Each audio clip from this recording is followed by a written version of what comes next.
Welcome to Vishwabharat TV. విశాఖలోని one town కొత్త రోడ్లో కొలువైన శ్రీ జగన్నాథ స్వామి రథోత్సవం అయితే కన్నుల పండుగగా ప్రారంభమైంది. ఇక్కడ మనం చూసుకోవచ్చు జన సందోహం నడుమ మంగళ వాయిద్యాలు, కోలాటాలు, సాంస్కృతిక నృత్యాల నడుమ రథోత్సవం అయితే ఇప్పుడే ప్రారంభమైంది. ఇక్కడ మనతో పాటు కొంతమంది స్థానిక నాయకులు ఉన్నారు, వాళ్ళతో మాట్లాడే ప్రయత్నం చేద్దాం. ప్రజలందరూ కూడా బయటకు వచ్చి జగన్నాథ స్వామి రథాన్ని లాగడానికి ప్రతి ఒక్కరు వచ్చి ఆ జగన్నాథ స్వామి ఆశీస్సులు ప్రతి ఒక్కరికి ఎల్లవేళలా ఉండాలని మనస్ఫూర్తిగా కోరుకుంటున్నాం.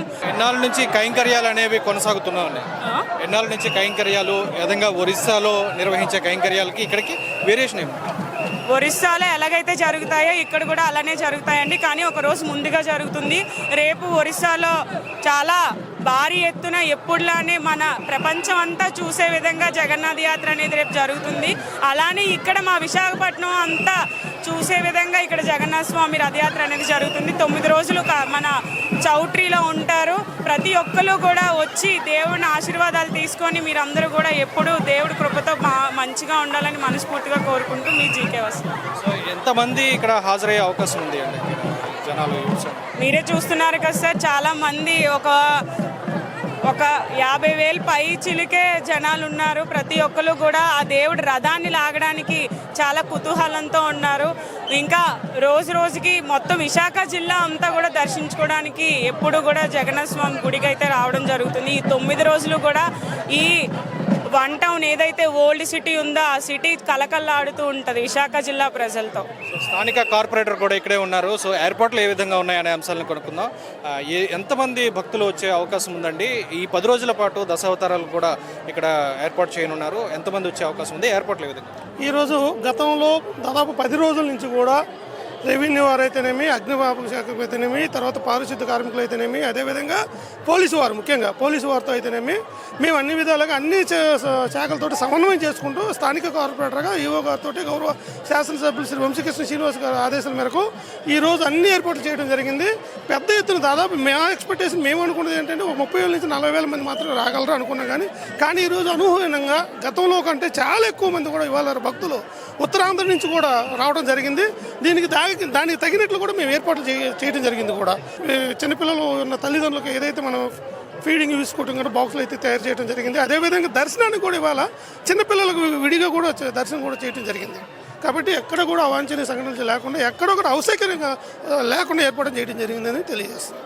సో ఇది పరిస్థితి. అంటే ఇక్కడ చూసుకోవచ్చు వేలాది మంది భక్తుల సమక్షంలో శ్రీ జగన్నాథ స్వామి రథోత్సవం అయితే ఘనంగా ప్రారంభమైంది. మనం ఆ ప్రధాన వేదికను కూడా మనం చూడవచ్చు. స్వామివారి రథాన్ని సర్వాంగ సుందరంగా అలంకరించి పూరి జగన్నాథ స్వామివారి రథోత్సవాన్ని తలపించేలా ఇక్కడ విశాఖ నగరంలోని వన్ టౌన్ ప్రాంతంలో రథం అయితే చూడండి సర్వాంగ సుందరంగా తీర్చిదిద్ది మూల విరాట్లో అయిన జగన్నాథ స్వామి, బలభద్ర, సుభద్ర దేవతామూర్తులను కొలువుదీర్చి ఆ రథంలో అధిష్ఠింపజేసి భక్తుల దర్శనార్థం ఇక్కడ వన్ టౌన్ ప్రాంతం ప్రధాన ఆలయం నుండి టర్నర్ చౌట్రీ వరకు ఈ రథోత్సవం అనేది తొలి రథోత్సవం ఈరోజు జరగనుంది. దాదాపు అక్కడ స్వామివారిని కొలువుదీర్చి దశావతారాలను ప్రతినిత్యం అక్కడ దర్శన భాగ్యం కల్పించనున్నారు భక్తులకు. రోజుకో అవతారంలో స్వామివారు దర్శన భాగ్యం అయితే అక్కడ భక్తులకి లభించనుంది. ఇక్కడ నుంచి తొలి రథయాత్ర ఈరోజు ప్రారంభం కాగా జూలై 7వ తేదీన తిరుగు రథయాత్ర మహోత్సవాన్ని నిర్వహించనున్నారు అంగరంగ వైభవంగా. ఇక్కడ మనం చూసుకోవచ్చు భక్తుల కోలాహలం అయితే ఇక్కడ నెలకొని ఉంది.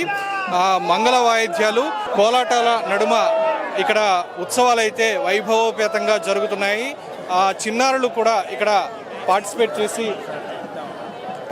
చేసి వాళ్ళు అంగరంగ వైభవంగా అయితే ఇక్కడ ఉత్సవాలు కొనసాగుతున్నాయి. మరికొంతమంది భక్తులు ఇక్కడ ఉన్నారు, వీటితో మాట్లాడే ప్రయత్నం చేద్దాం.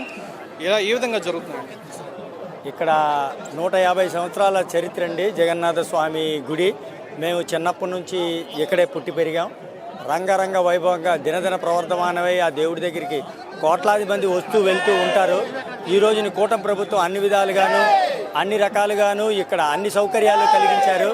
మేము చిన్నప్పటి నుంచి చూస్తున్నామండి. ముందు ఇక్కడ నుంచి పూర్ణ మార్కెట్ వరకు వెళ్ళేది, ఇప్పుడు అక్కడ నుండి మన చౌట్రీ వరకు తీసుకెళ్లారు.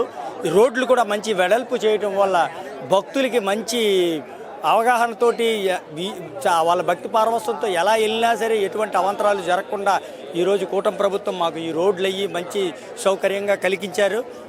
కూటమి ప్రభుత్వానికి ఎప్పుడు మేము స్థానికులం అయ్యుండి మేము ఇక్కడ ఎప్పుడు వాళ్ళకి సపోర్ట్ చేస్తూ ఉంటాము. అదేవిధంగా ఇక్కడ ఉన్నటువంటి మన ఈ జనసమూహాన్ని పోలీసు వారు కానీ పారిశుద్ధ్య కార్మికులు కానీ అలాగే ఇక్కడ ఉన్నటువంటి షాపుల వారు కానీ అందరూ ఈరోజు మాతో సహకరించి ఈ యొక్క జగన్నాథ స్వామి రథయాత్ర ఎంత వైభవంగా వెళ్ళిందో అంతే వైభవంగా తిరిగి ప్రయాణం చేసేటట్టు ఆ జగన్నాథ స్వామి ఆశీస్సులు ప్రతి ఒక్కరికి ఉండి ప్రతి ఒక్కరూ ఆయురారోగ్యాలు సుఖ సంతోషాలతో ఉండి వాళ్ళందరూ ఈ స్వామివారి ఆశీస్సులు పొందాలని మేము నమస్కరిస్తూ చెప్తున్నామండి. సో ఇది పరిస్థితి. అంటే ఇక్కడ టౌన్ కొత్త రోడ్లో ఇంతకుముందు అయితే ఇరుకు రోడ్లు అనేవి ఉండేవి. ఇప్పుడు ఈ మధ్య రోడ్డు ఎక్స్టెన్షన్ చేయడం వల్ల ఇప్పుడు రథయాత్ర అనేది చాలా సులభతరంగా మారింది. సో ఇది ఎక్స్టెన్షన్ చేయడం వల్ల ఇప్పుడు రథయాత్ర అనేది చాలా సులభతరంగా వేలాది మంది భక్తులు వచ్చినా సరే ఎటువంటి ఆటంకాలు లేకుండా చాలా చక్కగా అయితే రథయాత్ర అనేది కొనసాగే పరిస్థితి అయితే ఇక్కడ నెలకొంది. వీడియో జర్నలిస్ట్ రాఘవ్తో శ్రీనివాస్, విశ్వభారత్ టీవీ.